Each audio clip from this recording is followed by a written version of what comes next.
Hey, this is Troy from Planet 76. We've got some really good Sixers-focused content coming your way today. Make sure you subscribe to the pod so you can be in the know when we release new content. Enjoy the show.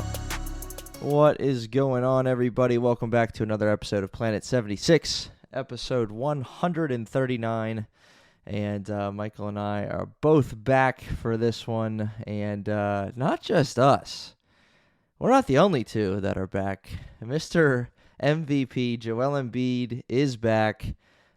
Played his first game in over 2 months in the Sixers win over the Oklahoma City Thunder at home. So that's probably the most positive thing that Michael or myself have said on this podcast in probably 2 months. So really big deal. I mean, there's only a handful of games left until the regular season ends, and Joel Embiid obviously trying to ramp up for a potential playoff run. That's the deal. I mean, we'll get into what that means and what the Sixers have upcoming and kind of where they've been over the last few days, weeks, and again, the journey ahead. Less than 2 weeks now until the end of the regular season and a potential play-in. We'll talk all of that, but Michael, first, why don't we start with the big fella and how excited you were to see him on the floor and even what you thought of his performance tonight. Seeing Joel Embiid back on the floor is like a breath of fresh air. It's like when you're on vacation at the beach and you first walk out in the morning and you just get hit with the ocean air. It was amazing. It was refreshing. It was calming even. And knowing that he's back and knowing that it only gets better from here, it's such a perspective shift as a Sixers fan. And I think I can speak for all of us when I say this. It's just so delightful. Every adjective that you could use, every single one. It's great to see him back. Not even because of what it means for the Sixers or what it could possibly mean for the Sixers, but also because it's just great to see great basketball. And Joel Embiid is great basketball every night. We talk about it on the podcast all the time. We talk about it the listeners talk about it to their friends, to the people they know. You talk about it. It's a very, very pertinent topic and piece of conversation. Joel Embiid is great basketball, and there really isn't any denying that. So having that in any capacity is amazing. And Joel Embiid is just, again, I'm not going to bore you with my whole spiel here, but it's great. It really is. And Sixers have 6 games left. Heat, Grizzlies, Pistons, Nets, Magic. So it's going to be something. I'm sorry. Grizzlies, Spurs, Magic. It's these next 6 games are must win. The Sixers need to win all 3. Why did I say 3 when I just said 6? All 6 of these games. They need to win all of them. They are 1.5 games behind Miami. They're 2 games behind Indiana. They're 3.5 behind the Knicks. They're probably not getting the 5th seed. Avoiding the play-in would be cool. Would be really cool. Yes. It's a long shot, kind of, but doing that would be awesome. So fingers crossed on that front. Let's see what happens. Yeah, to that point, you almost wish that. Miami's on the schedule. That's a huge one. We'll get there. That's Thursday. But you almost wish that, because the Indiana's at 6, you wish they were on the schedule over these next couple of games, but they're not. But yeah, to your point, 3 on the road, 3 consecutive on the road for the last road trip of the regular season. Then they finish with 3 at home. Pistons, Magic, and Nets. Obviously, all of those are winnable games. Spurs, Grizzlies, Heat, winnable games, not in that order, but yeah, these are important. The other thing to watch for, and I heard it, this isn't even my original thought, but a couple of these are back-to-backs. And actually, whoever said that was wrong, because I only see one true back-to-back. It's going to be Saturday, Sunday, Grizzlies and Spurs on the 6th and on the 7th. We'll see what that means for Joel. I wouldn't think that he would play in both those, though. I didn't think anyone expected him to play 30 minutes tonight. I mean, he was listed as out. He wasn't there at shoot-around, and he did play, and he played well. He knocked down all 12 of his free throws. That helped. But for a guy in Joel Embiid to come off of 2 months and to come out here and drop 24 points, 7 assists, 6 boards, 3 steals, a big, important, huge steal late, I think off of Josh Giddey when the Sixers were up just 1 and it sent Joel to the free throw line was massive. It's funny to rattle off that stat line, and like that's not even a Joel Embiid level stat line, but 95% of the players in the NBA would kill for a stat line like that on any given night. And Joel Embiid did it, and he obviously conditioning needs to ramp up. I think as the game went on, he got more comfortable. He was very exhausted his first run in the first quarter, which was to be expected. But he just played in small spurts. If he got 30 minutes, that means 7.5 minutes a quarter, and those were kind of 3-4 minute increments where he would miss kind of the middle parts of every quarter is what it looked like to me. And he played well. The other guy that shined tonight obviously was Kelly Oubre, especially in the fourth quarter. I don't know how many he had in the fourth. It might have been 15 or something of his 25 in the fourth. Knocked down 4 threes. He was crucial to the win tonight. No Maxey, but yeah. How do you think he looked? Is there a concern, or is it like, you know what? I mean, he hasn't played in 2 months. Let's give him a little bit of a break. Like, how do you think he looked, given the context? I don't think he looked great. But again, like you just said, given the context, he's just coming back after not playing real basketball. And by real basketball, I mean basketball in the NBA for over 2 months. And when you haven't played in over 2 months, you're going to take a little bit to readjust your game.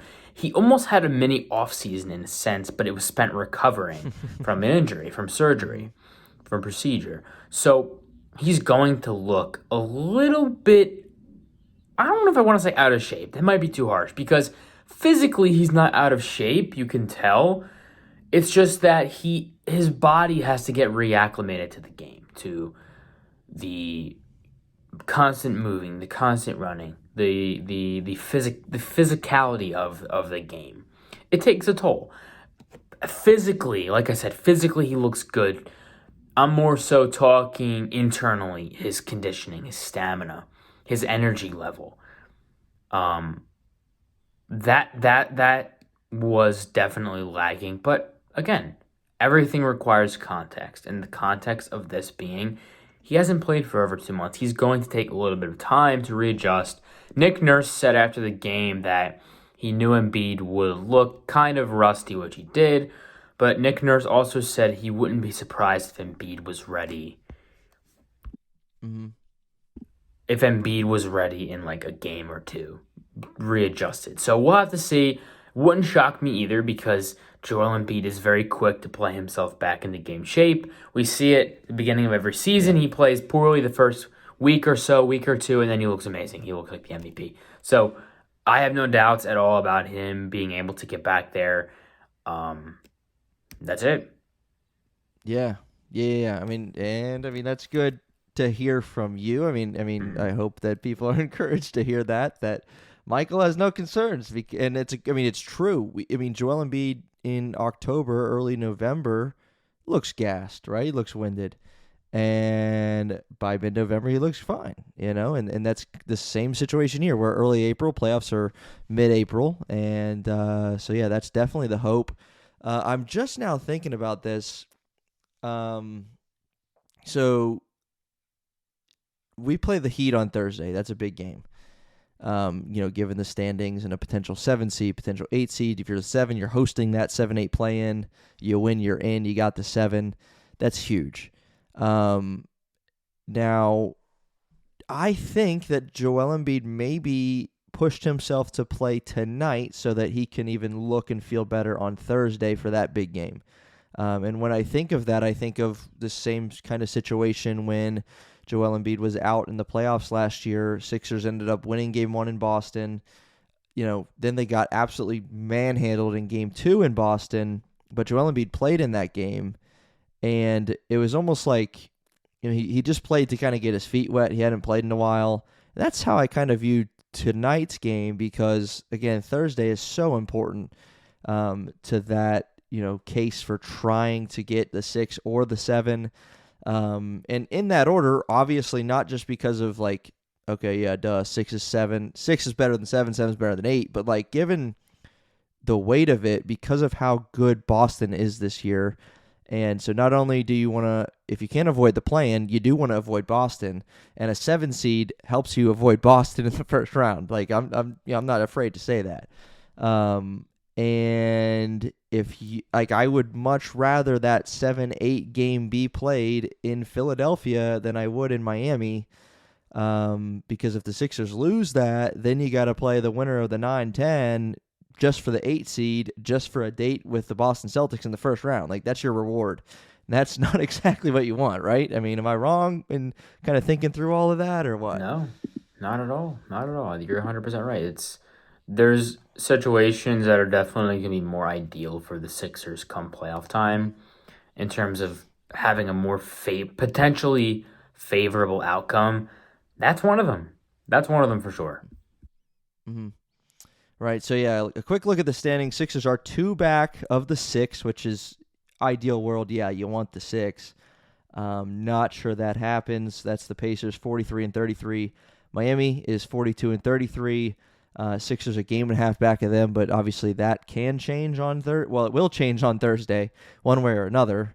Sixers will be either half game back or 2.5 back, which does not look good with just a handful to play. So that's like you said it earlier. I mean, these are all kind of must wins, but that one especially, that's one you need if you really want that 7 seed. So that's important. Yeah, I mean, I feel like it's kind of a little crazy that we haven't mentioned the Sixers' record-breaking performance the other night against Toronto with how many threes? 32. Wait, what am I saying? Was it against Toronto? No, it was 24. Dude, 24. Kick me off the podcast. Kick me off. That's like the 3rd time I've made an error because I don't know. I 24 made threes. Franchise 24 record of 43.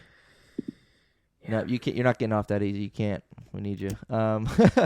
So yeah, I mean, Campaign made 6 threes. Kelly Oubre made 6 threes. Nick Batum made 5 of 6. Buddy Hield made 3.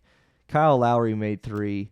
How good though have Kyle Lowry and Campaign been to what you've seen recently? Right? I mean, they've been pretty good. Let's just take a moment, really quickly. Yeah. Cameron Payne has been so much better than I thought he was going to be, and is so much better than I thought he was. Did not know he was this good of a three-point shooter. Did not know he was this good of a decision maker with the ball in his hands. I like Cameron Payne a lot. And on the trade deadline, I just wasn't sure. I wasn't sure what he provides really that Patrick Beverley did not. I just wasn't really sure about his game, but I'm very glad I've gotten to watch Campaign because he's looked really good. He is really good. Some of the threes he hits, he's pressuring the defense just based off of that alone. You would think the way his jumper, you would think because of the jumper that he isn't a good shooter, but he is. He's a really good shooter. Very confident with the ball. Isn't afraid to attack defenses. I like him a lot. Yeah, he's been a good addition. Some surprised by that, and I don't think anyone is I expected him to do what he's doing, because I don't think you have, but he's been good. I mean, he has numbers since the month of March. Just quick even point totals. He's had 15, 16, 13, 13, 10, 12, 23, 24, and 10, and a couple other 7 and 2-point performances in there too. But he's been good, and I think when this team's healthy and you have Tyrese Maxey starting, and then Cam Payne comes off the bench, at least stylistically, and because of his speed, it's like you don't change kind of what you're doing that much because he's very quick. And when it was Patrick Beverley, it was kind of just it's a whole different offense out there. But with Cam, you can kind of run some of the same offense, and not saying he's Tyrese Maxey, but like just You can he's kind quick. of you can kind of put him in a Maxi-esque role, and Right. you'll get like some of the same output, if that makes sense. Right, which is nice because it's not, there's not a drastic change when you put him in, and he's been inserted in totally different lineups, starting lineup, and playing with different guys off the bench and all sorts of things. And again, the other guy that has excelled lately, is Kyle Lowry, and I think he looks good, he looks healthy, he's been playing very well, especially as of late. He had 23 against Cleveland, and last Friday. He's just been good, and he obviously is going to provide something come play-in tournament and playoffs that the Sixers need. DeAnthony Melton does not seem to be much answers to him returning, and so you need all the guards you can get. And Tyrese didn't play tonight, and so we've still in a long time yet to see a fully healthy Sixers team.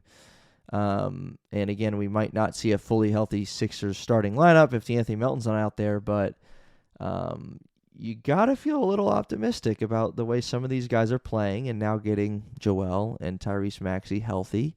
It's got to feel pretty good. So any other thoughts on anything? I mean, again, Sixers big one on Thursday, but anything else?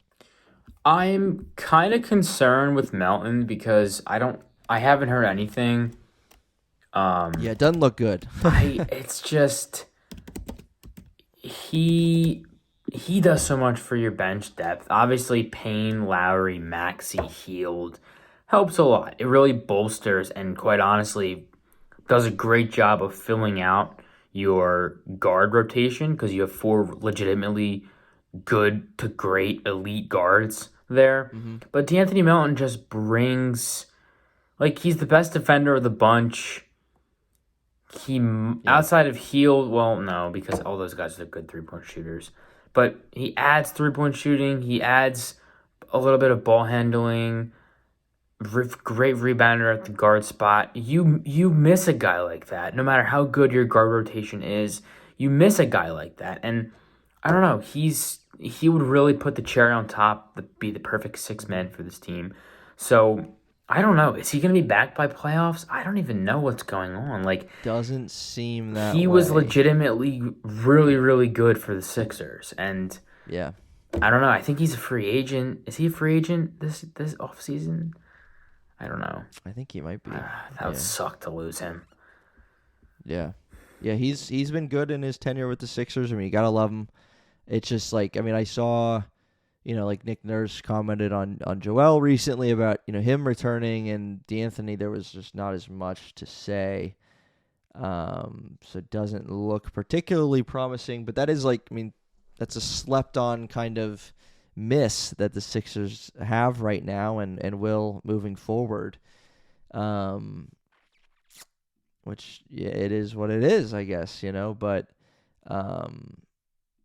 just kind of an interesting point there. So Sixers and Miami possibly likely a 7-8 play-in preview coming up on Thursday night in Miami. A big one. Sixers need it. We'll see if Tyrese is back. That would be big. See if Joel plays. I expect that he will. Again, I'm kind of under the impression that tonight, even though he played 30 minutes, it was kind of just like a get right for that coming game on Thursday. At least I'm hopeful that that's the case. Sixers again, Heat, Grizzlies, Spurs on the road.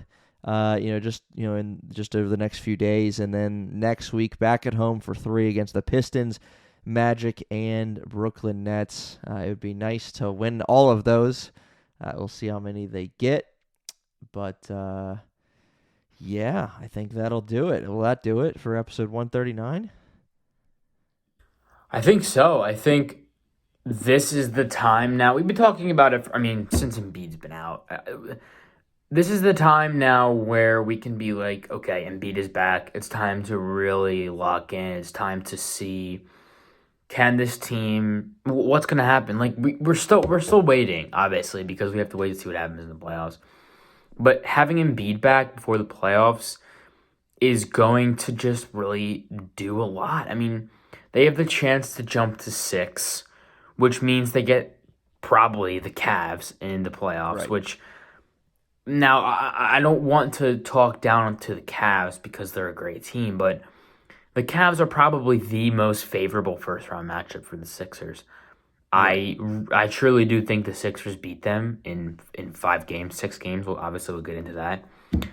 Mm-hmm. But the Cavs Yeah, become... wouldn't that 6 be nice? Yes, exactly. The Cavs become the most favorable matchup for the Sixers because then you get the Heat at 7, Pacers at 8. I don't know. You talk about the Heat, Bucks, first round. Heat could beat the Bucks. I mean, the Heat have given the Bucks trouble in the past. Obviously, you add a new layer with Dame Lillard on the team now. But that'd be great if the Heat could knock off the Bucks. How crazy would that be? Again, I don't want to get too far down the playoff rabbit hole right now. But all I'm saying is, I don't know how all the math works. I don't know what it will take, but I have to imagine the 6th seed is still very much within reach for the Sixers, and they know it. Whatever the case is, I'm sure they know. I'm sure Nick Nurse knows. I'm sure Joel Embiid knows. I'm sure Buddy Hield knows. I'm sure everyone knows. I'm sure they have their eyes on the 6th seed. I don't know why they wouldn't, especially because the Cavs seem like they're comfortably at 6. If I'm the Sixers, I'm gunning for the 6th seed. And again, these last 6 games are must win. You have to win all 6 of these games. You have to, especially because they've done so much losing. They have to make up for it, but also because it means a lot for their potential standing come play-in or hopefully avoiding the play-in into the playoffs. Mm-hmm. Right.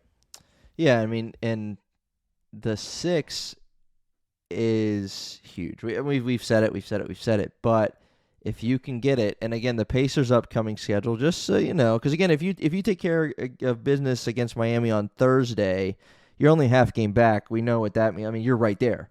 If you lose, you're not looking good. So Thursday's huge. But Indiana's upcoming schedule, they have Brooklyn, they got OKC, they have Miami. So someone's got to lose that one. They have the Raptors, the Cavs, and the Hawks. That's tougher than the Sixers' upcoming schedule, but they have a 2-game advantage on the Sixers right now. So with just a few to play, so we'll see how it all shakes out. But if they somehow got to 6 this year and got to play Cleveland in the first round after how crazy the last 2 months have been, that is amazing, an amazing draw for the Sixers to get that. And then obviously after that, you don't want the 8 at all. Not just because that would mean you have to win a play-in, the second play-in where you're out if you lose it, but you get Boston if you win it. That's not ideal. So 7 is ranked above that, but we'll see how it all shakes out. It's all, one way or another, we're gonna know where the Sixers land here in just a couple weeks. So we'll see how it all shakes out. But that's it for episode 139 of the podcast. We'll be back soon to talk about all these hypotheticals and see what actually happened. So we'll hope you join us then. We'll see you next time. Peace.